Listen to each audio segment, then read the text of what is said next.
Hello friends, this is Sanjay Purohit from Sanjay Study Center. Today we would like to see from question number 51.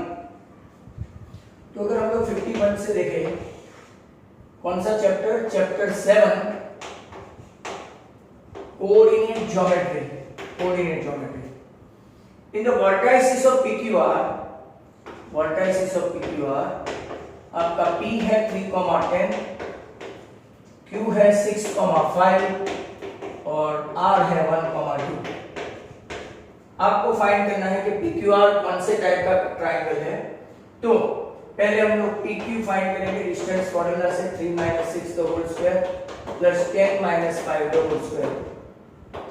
3 का square minus 3 का square 9, 5 का square 25, तो आ गया आपका 34. Then comes QR square. QR square में देखोगे तो 6 - 1 the whole square, 5 - 2 the whole square, 5 का स्क्वायर 25 और ये 9, तो ये हो गया आपका ये भी 34. PR स्क्वायर भी देख लेते हैं. तो PR स्क्वायर देखेंगे 3 - 1 the whole square and 10 - 2 the whole square. 3 - 1 मतलब कि 2 का स्क्वायर करोगे तो 4 और 8 का स्क्वायर करोगे तो 64. मतलब कि अगर आप देखेंगे तो not only isosceles PQ and QR are same, but Pythagoras से PQ square plus QR square equal to PR square. Option क्या है? Equilateral not at all, scalene not at all, isosceles and acute angle triangle. तो आपका answer होगा isosceles.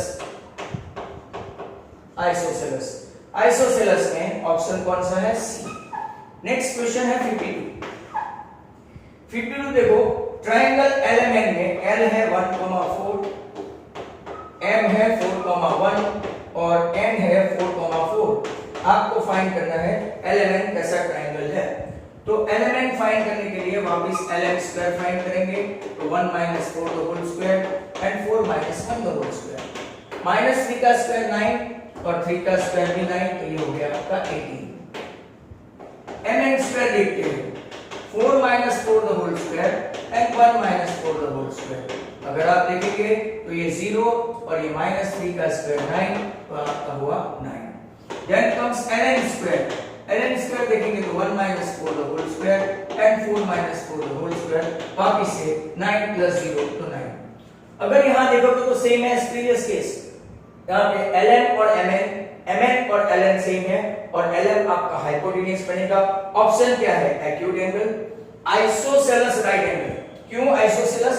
Because MN and LN are equal.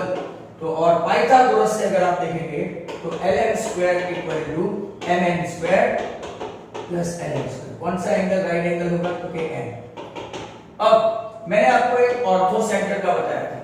अगर आपको पूछे कि ortho centre कौन सा है राइट एंगल ट्रायंगल में, तो ऑर्थो ये एडिशनल है आपका. यहाँ पे आइसोसेलेस राइट एंगल ट्रायंगल आ गया ऑप्शन डी. पर एडिशनल है कि अगर ऑर्थो सेंटर है तो इसका कोऑर्डिनेट कौन सा होगा? तो जो राइट एंगल पे होगा वही कोऑर्डिनेट होगा. मतलब कि आपका आंसर हुआ 4,4.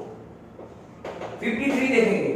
53 x1, y1 and x2, y2 are given points. If PQ is parallel to x-axis, x1, x2, y1, y2, ये आपका PQ.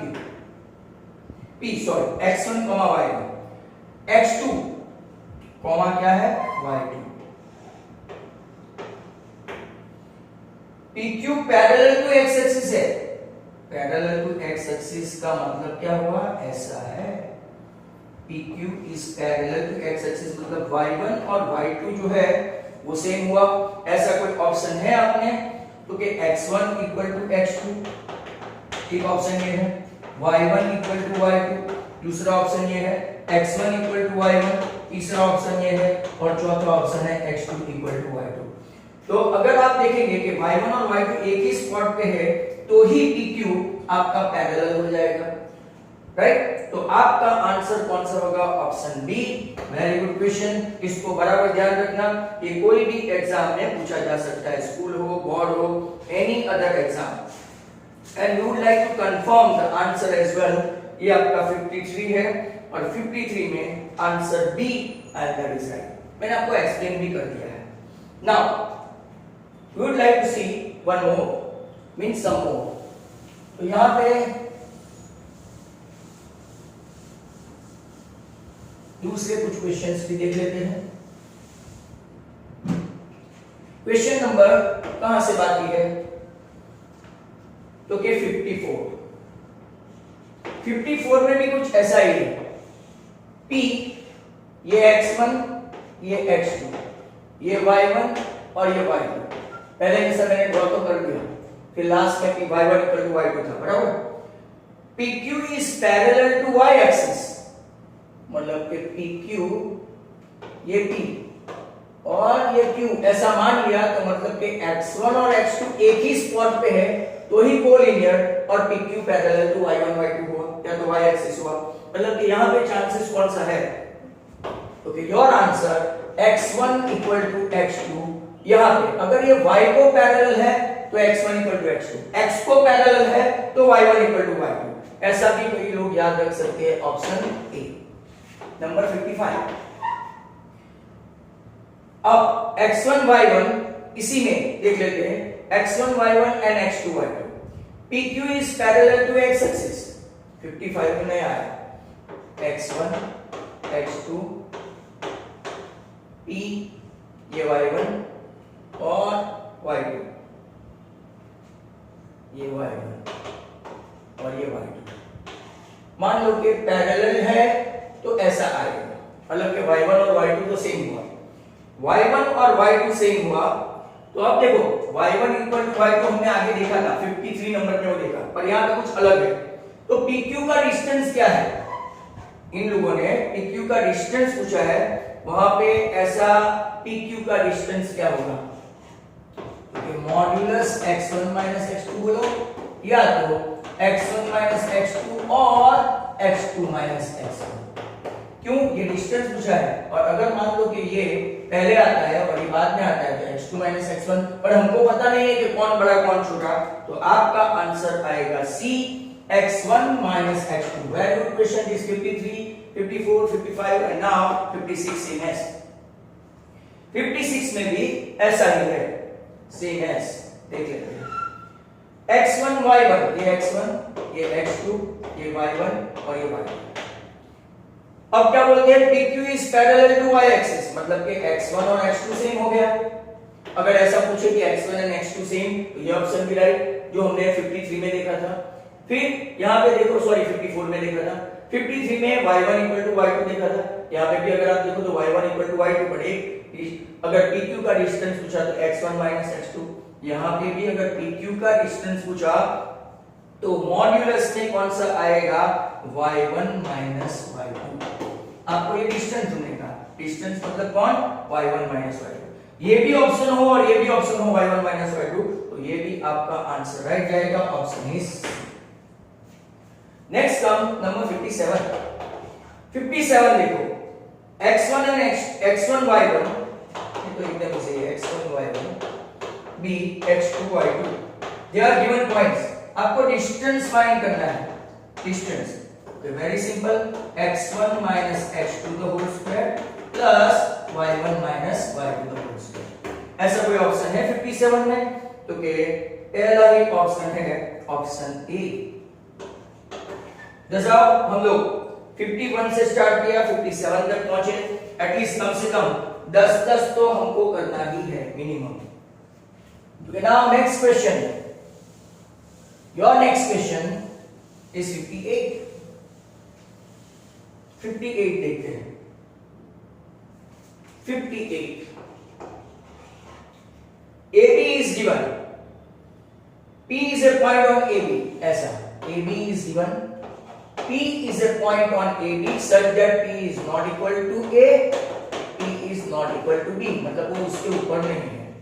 P divides AB in the division of, मतलब कि ये रेशियो कौन सा हुआ, तो हम लोग ध्यान दें ये M1 और ये M2, तो अगर रेशियो पूछा तो M1 upon M2 equal to ये AP अपॉन क्या होगा PB, नॉट AB, AB आएगा ही नहीं, तो आपका आंसर आएगा AP अपॉन PB, ऑप्शन कौन सा, A।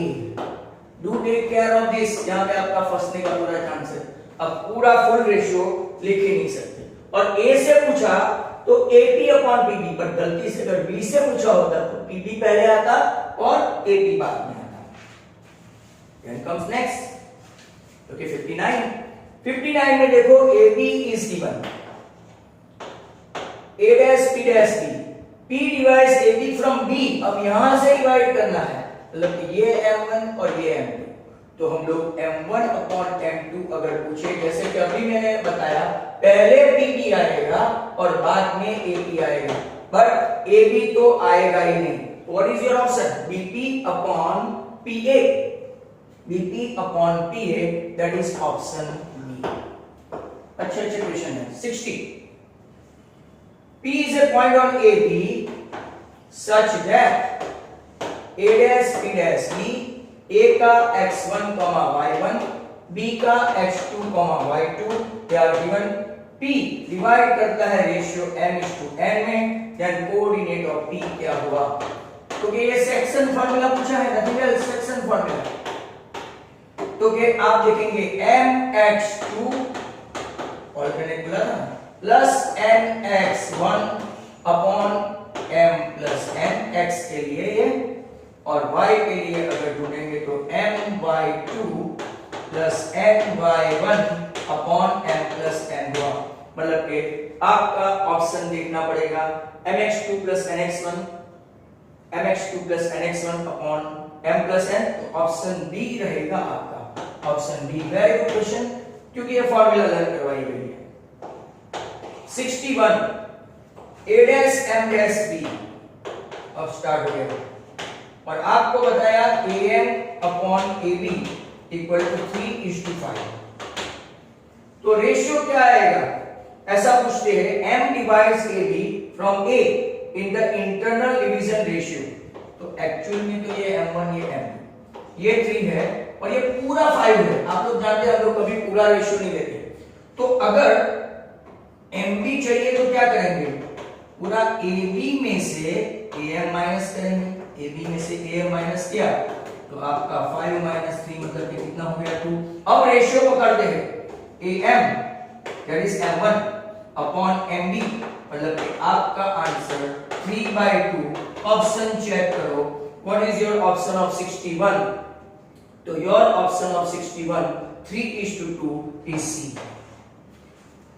अब दूसरे भी एक दो देख लेते हैं।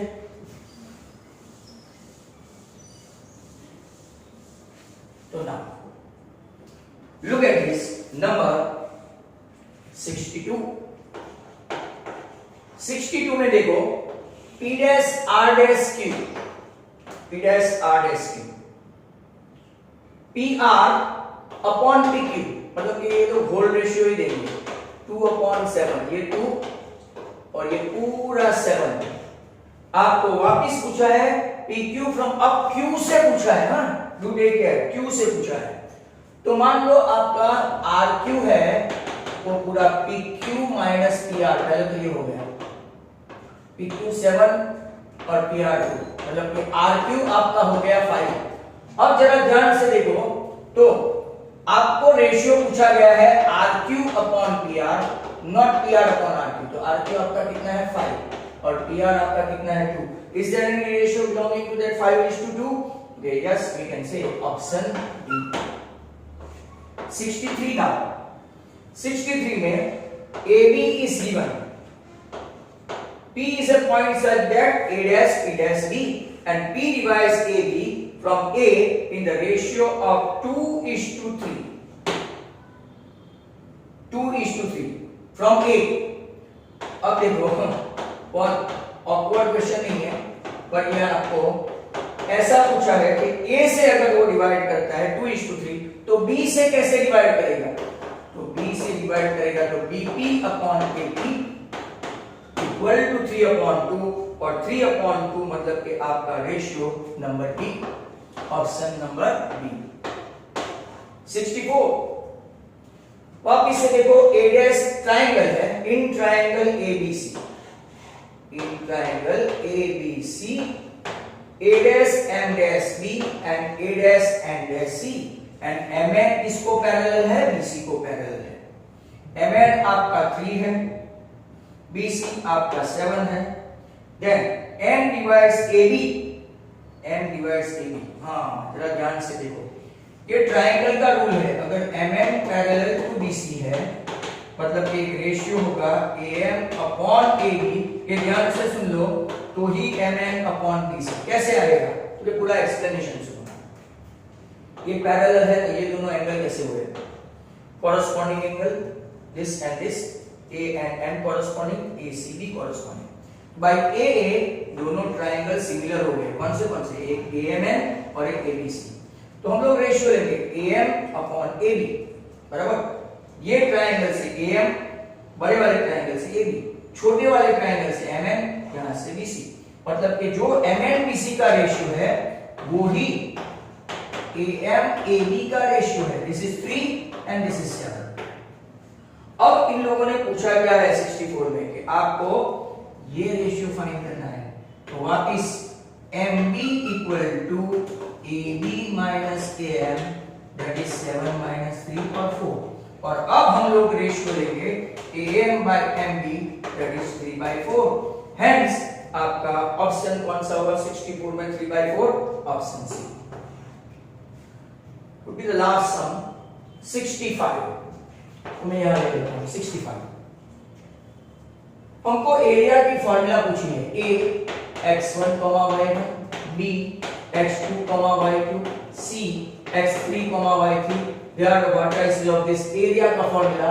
ओके, आपको पोलर आना चाहिए x1 y2 minus y3 plus x2 y3 minus y1। मैंने आपको साइकिल बताया था 1 2 3 2 3 1 and 3 2 1 3 1 2 sorry 3 1 2।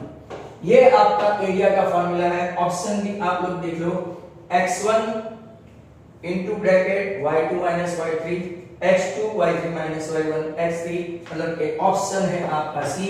And that concludes today's lecture. Thank you very much for hearing and tolerating me. Goodbye.